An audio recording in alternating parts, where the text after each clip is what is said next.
నమస్తే. నేను మీ జాహ్నవి. మనతో ఉన్నారు సైంటిఫిక్ వాస్తు జ్యోతిష్య పండితులు బ్రహ్మశ్రీ డాక్టర్ చంద్రశేఖర్ శాస్త్రి గురువు గారు. మాట్లాడదాం. నమస్కారం గురువుగారు. నమస్తే అమ్మా. సో, ఆల్రెడీ క్రితం వీడియోలో డీటెయిల్డ్‌గా మా వ్యూవర్స్ అందరికీ అర్థమైపోయింది మీ ఇంట్రడక్షన్. అయితే వాస్తుకు సంబంధించి కూడా మరి ఈ ఇన్‌స్ట్రుమెంట్స్‌తో వాస్తుకు సంబంధించి కూడా చూడొచ్చా? ముఖ్యంగా ఏంటంటే ఒక్కొక్కసారి ఒక్కొక్క ఇంట్లోకి వెళ్ళిన తర్వాత చాలా మందికి కలిసి రాదు. అలాంటి సందర్భాల్లో మామూలుగా వాస్తు కోసం అని చెప్పి చూపిస్తే ఇల్లు అవును. మారాలనో, లేదంటే సొంత ఇల్లు అనుకోండి. ఏవో చిన్న చిన్న గోడలు అది బాత్రూమ్‌లు మార్చాలనో, తీయాలనో సంథింగ్ చెప్తూ ఉంటారు కదా! అవును. మరి అలాంటివి లేకుండా మీ ఇన్‌స్ట్రుమెంట్స్ ద్వారా కూడా వాస్తు చూడవచ్చంటారా? అసలు వాస్తు కూడా ఉందా? శ్రీ గురుభ్యో నమః. శ్రీ మాత్రే నమః. శ్రీ వాస్తు పురుషాయ నమః. వాస్తవంగా వాస్తు అనేటటువంటిది చాలా పురాతనమైనటువంటి ఇది శాస్త్రం. పూర్వం ఏంటంటే గ్రామాల్లో స్థలాలు పెద్ద పెద్దగా ఉండేటిది, అనుకూలంగా కట్టేది. వాళ్ళకి మంచి వెలుతురు, గాలి అన్నీ సూర్యరశ్మి ఇంట్లోకొచ్చేది. తర్వాత మనము నిత్య జీవితంలో అప్పుడున్నటువంటి పరిస్థితులు వేరే ఉండేవి. ఆ వాతావరణ పరిస్థితులు అనుకూలంగా జీవించేవాళ్ళం వాతావరణానికి. ముఖ్యంగా చెప్పాలంటే నెగెటివ్ ఎనర్జీస్ ఎలా ఫార్మ్ అవుతాయి అంటే, పూర్వం ఏంటంటే ఆవు పేడతో అలికేవాళ్ళు ఇండ్లల్లో. ఈ మార్బుల్ స్టోన్స్ గాని అలాంటివి ఉండేటివి కావు. అలాగే ఇంటి ముందర ఈ కలాపి చల్లేవాళ్ళు. హ్మ్. దానివల్ల ఏంటంటే మనలో నెగెటివ్ ఎనర్జీస్ అనేటివి ఏవి మన దగ్గరికి మన జోలికి వచ్చేది కావు. అంటువ్యాధులు గాని, నెగెటివ్ ఎనర్జీస్ ఎలాంటివి ఉన్నా కూడా. అంటే ఈ దాంట్లో ఆవు పేడలో యాంటీ రేడియేషన్ అంటే రేడియేషన్‌ను నిర్మూలించేటటువంటి శక్తి దాంట్లో ఉంటుంది కాబట్టి పూర్వకాలం అలా ఉండేవాళ్ళు. కానీ ఇప్పుడున్న పరిస్థితులు ఏంటంటే ఈ ఆధునిక కాలంలో జనాభా పెరిగిపోయింది. స్థలం పెరగదు. కాబట్టి ఇప్పుడున్న పరిస్థితుల్లో ఏం చేయాలి? ఉదాహరణకి సొంత ఇండ్లు ఉన్న వాళ్ళు ఉంటారు కొంతమంది. వాళ్ళేంటంటే అనేక రకాల ఇబ్బందులు పడుతుంటారు. ఉదాహరణకు చెప్పాలంటే ఫైనాన్షియల్ ప్రాబ్లమ్ గానీ, లేకపోతే జాబ్ ప్రాబ్లమ్ గానీ, లేకపోతే ఫ్యామిలీ ఇష్యూస్ గానీ, తర్వాత కోర్టు ప్రాబ్లమ్స్ గానీ, పోలీస్ కేసులు అవ్వడం గానీ, ఇట్లా రకరకాల సమస్యల చేత బాధపడుతూ ఉంటారు. అంటే అందరికి ఒకే రకమైన సమస్యలేమి ఉండవు. కొంతమంది చాలా డబ్బున్న వాళ్ళు ఉంటారు. కానీ ఫ్యామిలీ ఇష్యూస్ ఉంటాయి. అట్లా ఒక్కొక్క వ్యక్తికి ఒక్కొక్క రకమైనటువంటి సమస్య చేత బాధపడుతున్న విషయం మనం అందరికి చూస్తున్నాం. వీటన్నిటికి ఏంటి మరి సైంటిఫిక్ వాస్తులో పరిష్కారం ఏమిటంటే, మొదటగా వాళ్ళ ఇంటి మేము విజిట్ చేసినప్పుడు, వాళ్ళ ఇంటికి అసలు ఆరా పవర్ ఎంత ఉంది? హ్మ్. ఆరా పవర్ ఎలా చూస్తామంటే, వాళ్ళు ఇంట్లో ఉన్నటువంటి డస్ట్ ఏదైతే ఉంటుందో, ఆ డస్ట్ తీసుకొని ఆరా స్కానర్‌లో పెట్టేసి చూస్తే వాళ్ళకు ఆ ఇంటి సింహద్వారం నుంచి మనం కొద్ది దూరం వెళితే ఎంతవరకు ఆరా ఉందనేది ఐడెంటిఫై చేస్తాం. హ్మ్. ఎన్ని మీటర్ల ఆరా ఉంది దానికి ఇంటికి కూడా. ఆరా చూడడమే గాకుండా, ఆ ఇంట్లో బ్రహ్మస్థానంలో కూర్చొని, సెంటర్ పాయింట్‌లో కూర్చొని వాళ్ళ ఇంట్లో ఉన్నటువంటి ఏమేమి నెగెటివ్స్ ఉన్నాయి. ఫర్ ఎగ్జాంపుల్ దీంట్లో ఏంటంటే పంచభూతాల సమతుల్యత ఉందా లేదా? పంచభూతాలంటే మనకు తెలుసు fire element, air element, space element ఇలా 5 రకాల పంచభూతాలున్నాయి. ఏ ఏ ఎలిమెంట్ ఇన్‌బాలన్స్ అయితే ఏ సమస్యలొస్తాయి వాళ్ళకి అనేటటువంటిది ఒకటి. రెండో విషయం ఏంటంటే ఇంట్లో కూడా నవగ్రహ దోషాలు ఏమైనా ఉన్నాయా? ఓహ్! అలా కూడా చెక్ చేయొచ్చు. ఇంట్లో కూడా ఇంట్లో కూడా చెక్ గ్రహ చేయొచ్చు. దోషాలు ఉంటాయంటారు. ఉంటాయి. ఓకే. ఇప్పుడు అందుకనే మనం పూర్వం ఏం చేసేవాళ్ళు ఇప్పుడు కూడా ఒక స్థలంలో ఇల్లు కట్టుకుంటున్నామంటే మొదటగా శంకుస్థాపన చేస్తాం. హ్మ్. శంకుస్థాపన చేసినప్పుడు ఏం చేస్తారంటే నవధాన్యాలను ఆహ్, ఆ స్థలంలో మొత్తం చల్లి పూజ జరిగినప్పుడు అక్కడ ఎక్కడైతే శంకుస్థాపన చేస్తారో ఈశాన్య భాగంలో గాని, లేదంటే సెంటర్ పాయింట్‌లో బ్రహ్మస్థానంలో గాని మనం శంకుస్థాపన చేస్తాం. ఆ స్థలంలో నవధాన్యాలు తప్పకుండా వేస్తారు. పాదరసము, నవధాన్యాలు, తర్వాత ఒక మత్స్య యంత్రం గాని, కూర్మ యంత్రం గాని పెట్టడం.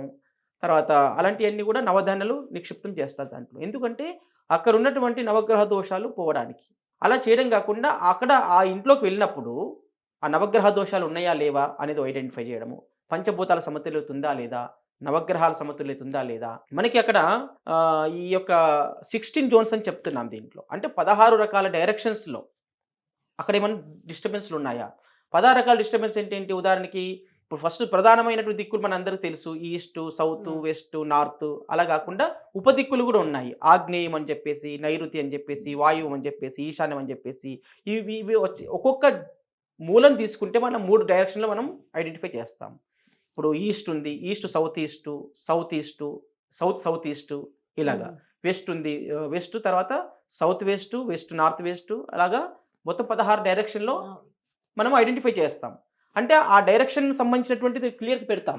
ఉదాహరణకి ఇది సౌత్ వెస్ట్ అనే ప్రాబ్లమ్ దీంట్లో ఆ! ఉంది. ఈ శాంపుల్ హ్మ్. ఉంది. ఈ సౌత్ వెస్ట్ అనేటటువంటి శాంపుల్‌ని పెట్టేసి మనం బ్రహ్మస్థానంలో వెళ్లి మనం ఇది ఇలా చూసామనుకోండి. హ్మ్. స్కానర్ అక్కడ సౌత్ వెస్ట్ ప్రాబ్లమ్ ఉందని ఓపెన్ అయిపోతుంది హ్మ్. క్లియర్‌గా. అక్కడ సౌత్ వెస్ట్ ప్రాబ్లమ్ ఉంటే. ఇప్పుడు ఈస్ట్ పెడితే ఈస్ట్ చూపిస్తుంది. ఇది నార్త్. ఇప్పుడు ఇది నార్త్ డైరెక్షన్. ఈ నార్త్ డైరెక్షన్ పెట్టేసినాం అనుకోండి ఇలాగా, ఇలా చూసినప్పుడు ఆటోమేటిక్గా స్కానర్ ఓపెన్ అయిపోతుంది. ఓపెన్ అయితే అక్కడ Negative, నెగిటివ్ negative ఉన్నట్టు, ఉన్నట్టు. ఓపెన్ కాలేదు అంటే పాజిటివ్. పాజిటివ్ ఉన్నట్టు. ఇలా ఏ డైరెక్షన్ లోపం వలన ఎవరికి డిస్టర్బెన్స్ జరుగుతుంది అక్కడ, ఏ డైరెక్షన్ ఇన్బ్యాలెన్స్ అయిపోతే ఆ ఇంట్లో ఉన్నటువంటి కుటుంబ సభ్యులలో ఆ జోన్ ప్రాబ్లం వలన ఎవరికి, ఉదాహరణకి సౌత్ ఈస్ట్ ప్రాబ్లం ఉంది అనుకోండి. సౌత్ ఈస్ట్ ప్రాబ్లం అంటే ఫైనాన్షియల్ డిస్టర్బెన్స్ జరగడం, అలాగే ఇంట్లో ఉన్నటువంటి లేడీస్ పైన అనారోగ్య సమస్యలు రావడం లేడీస్కి, అలా ఉంటుందన్నమాట. అంటే ఇప్పుడు మళ్ళీ ఇంకొకటి ఏంటంటే నార్త్ వెస్ట్ ప్రాబ్లం ఉందనుకోండి, పిల్లల గ్రోత్ లేకపోవడం, ఎడ్యుకేషన్ ప్రాబ్లం ఉండడము, లేకపోతే పిల్లల్లో ఏదో ఒకటి అవలక్షణాలు రావడము, వ్యసనాలకు గురి కావడము, ఇలాంటి రకరకాల ఒక్కొక్క జోన్ యొక్క ప్రభావము ఈ కుటుంబ సభ్యుల్లో ఎవరి మీద పడుతుంది అనేటటువంటిది ఇలా ఐడెంటిఫై చేయొచ్చును. తర్వాత కాస్మిక్ ఎనర్జీస్ అంటే యూనివర్సల్ నుంచి వచ్చేటటువంటి గ్రహాల నుంచి, నక్షత్రాల నుంచి, సూర్యచంద్రుల నుంచి వచ్చేటటువంటి కాస్మిక్ ఎనర్జీస్ ఏవైతే ఉన్నాయో ఆ కాస్మిక్ ఎనర్జీస్ కూడా మన ఇంట్లోకి వస్తున్నాయా లేవా అనేటట్టు ఐడెంటిఫై చేయాలి. అంటే కాస్మిక్ ఎనర్జీస్, నవగ్రహాల సమతుల్యత, తర్వాత ఈ 16 జోన్స్, అలాగే ఇంకొక విషయం జనరల్ ప్రాబ్లమ్స్ ఏమున్నాయి. అసలు జనరల్ ప్రాబ్లమ్స్ అంటే ఏంటి, అక్కడ ఫైనాన్షియల్ ప్రాబ్లం ఉందా, మనీ లాక్ అయిపోయిందా, లేకపోతే కోర్ట్ ఇష్యూస్ ఉన్నాయా అనేది, ఎర్త్లో కూడా అలాంటి నెగిటివ్ ఎనర్జీస్ ఉంటాయి. ఓకే. ఆ నెగిటివ్ ఎనర్జీస్ ఏవేవైతే ఉన్నాయో అన్నీ కూడా మనం ఐడెంటిఫై చేసి వాటికి పరిహారాలు కూడా ఇవ్వడం జరుగుతుంది. అంటే సైంటిఫిక్ వస్తువులు ఇంట్లో అమర్చిన దాన్ని బట్టి కూడా మనకి ఉంటుంది, నెగిటివ్ ఎనర్జీస్ ఉంటుంది. రీసెంట్గా కూకట్పల్లి హౌసింగ్ బోర్డులో దానికి నేను శంకుస్థాపన చేశాను, తర్వాత వాస్తు కూడా చూశాను. అక్కడ ప్రారంభంలో ఓపెన్ ప్లాట్ ఉన్నప్పుడు చెక్ చేసినప్పుడు అక్కడ నార్త్ వెస్ట్ ప్రాబ్లం లేదు, నార్త్ వెస్ట్ ప్రాబ్లం లేదు.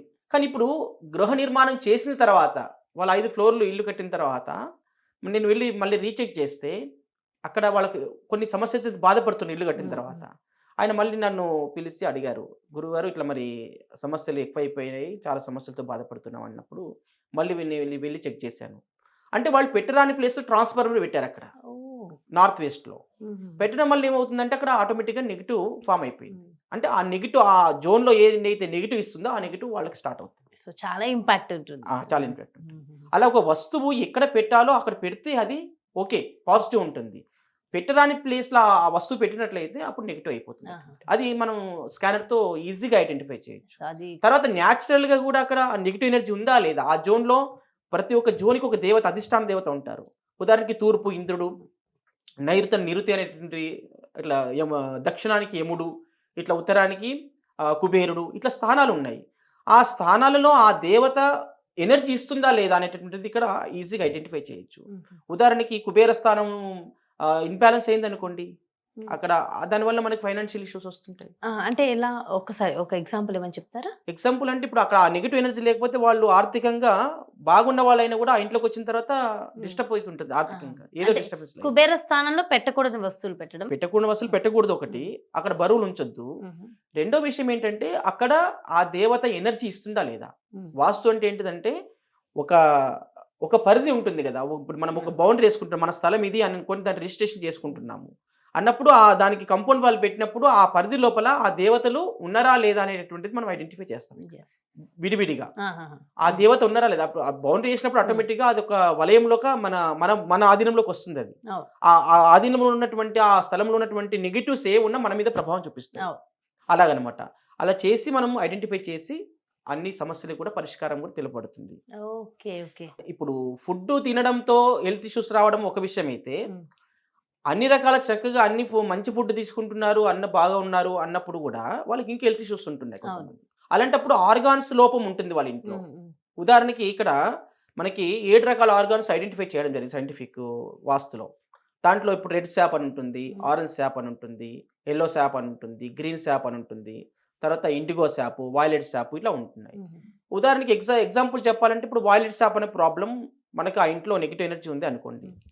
ఆ నెగిటివ్ ఎనర్జీ ఉన్నప్పుడు వాళ్ళకు బ్రెయిన్ సంబంధించిన ప్రాబ్లమ్స్ వస్తాయి. మానసికమైనటువంటి ఒత్తిడి, తర్వాత తలనొప్పి రావడము, లేకపోతే బ్రెయిన్ సరిగ్గా పనిచేయకపోవడము, మంచి ఆలోచనలు రాకపోవడము, ఇలా నెగిటివ్ థాట్స్ రావడము అనేటటువంటి దాని ప్రభావం ఉంటుంది.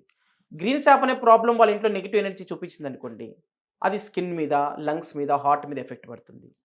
ఇప్పుడు ఆరెంజ్ శాప్ అనే ప్రాబ్లం వాళ్ళ ఇంట్లో నెగిటివ్ ఉంటే వాళ్ళకు kidney problem, urinary bladder problem, తర్వాత లేదంటే లేడీస్‌కి అయితే యూట్రస్ ప్రాబ్లము, ఓవరీస్ ప్రాబ్లము ఇలాంటివి వచ్చేటటువంటి అవకాశం ఆ ప్లేస్‌లో ఎవరైతే నివసిస్తున్నారో వాళ్ళ మీద తప్పకుండా ఈ యొక్క ప్రభావం ఉంటుందన్నమాట. అంటే ఎవరికి ఎక్కువగా ఉంటుందంటారు? ఇంటి యజమానికా? ఇంటి అందరికీనా? యజమానితో సంబంధం లేదు. ఇప్పుడు ఒక బెడ్‌రూమ్ ఉంది. ఆ బెడ్‌రూమ్ ఆ పరిధి వరకే వాళ్ళకి ఆ నెగెటివ్ ఎనర్జీ ఫార్మ్ అయ్యి ఉంది. అక్కడ ఉంది. ఉన్నప్పుడు అక్కడ ఎవరు నివసిస్తున్నారో వాళ్ళ మీద ఎక్కువ ప్రభావం ఉంటుంది. అది ఇల్లంతా స్ప్రెడ్ అయిందనుకోండి, ఆ ఇంట్లో ఉన్న వాళ్ళందరికీ ఆ ఆర్గాన్స్ మీద డిస్టర్బ్ జరుగుతుంది. డిస్టర్బ్ జరుగుతుంది. సో వీటన్నిటికి పరిహార మార్గాలు ఉంటాయంటారా? 100% పరిహారం ఉంటుంది. హ్మ్. నేను చాలా మందికి ఇప్పటివరకు చాలా మందికి స్కిన్ ప్రాబ్లమ్స్ గాని, మానసికమైన డిస్టర్బెన్స్‌లు గాని, ఎడ్యుకేషన్ ప్రాబ్లమ్ గాని, ఇంట్లో రకరకాల ప్రశాంతత ప్రశాంతత లేకపోవడం లేకపోవడం, గాని. మళ్ళీ ప్రశాంతత అంటే గుర్తొచ్చేసింది. వాళ్ళ ఇంట్లో పాజిటివ్ ఎనర్జీ ఉందా లేదా కూడా ఐడెంటిఫై చేయొచ్చు. ఓకే.